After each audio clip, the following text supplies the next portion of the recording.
So you see, last week, after, inside that, all this mess about Syria and that fictional, scientific fiction, as if Bashar Assad tries to kill his own people while he's winning and uses gas in order to provoke other countries to bomb him.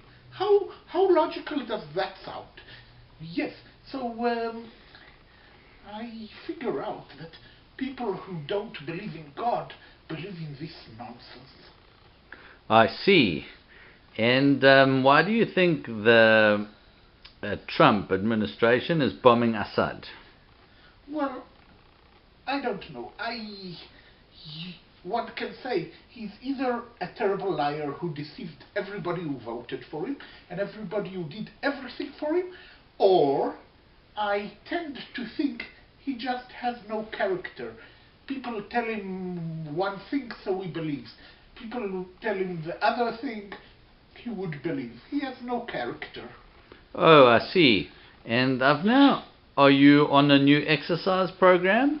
Not really, but I have a new program, which is an idea for a new movie, which is called Had Bashar Assad Stayed in London.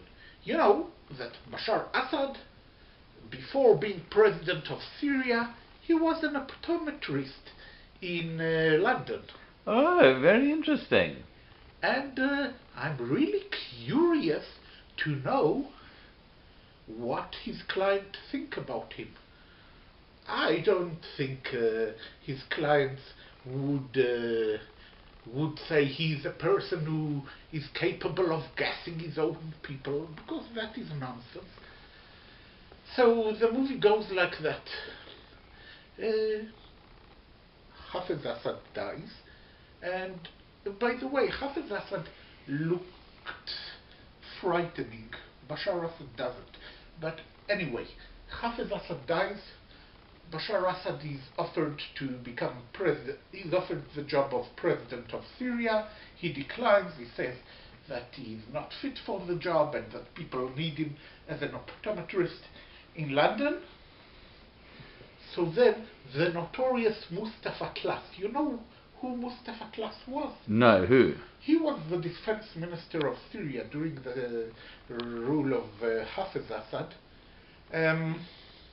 In fact, he, after the Yom Kippur War in 1973, he praised a group of Syrian soldiers who killed a group, who viciously murdered a group of Israeli prisoners of war, and one cannibal soldier.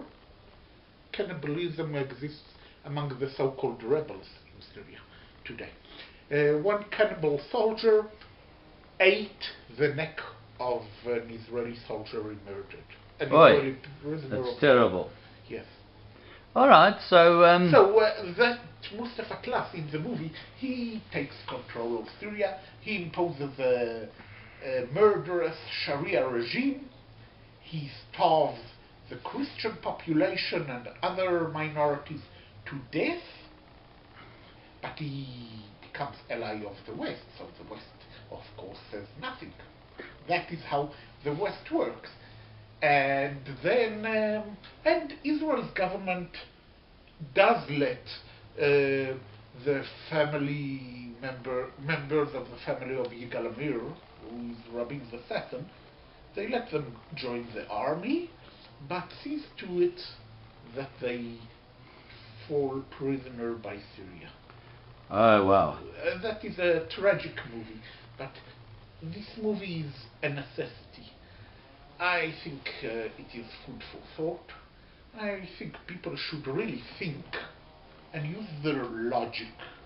And maybe that way people would use their logic. So I think the movie is a necessity. Of course, for this kind of movie, I need somebody to take pictures in Syria, which I can't because I'm an Israeli citizen.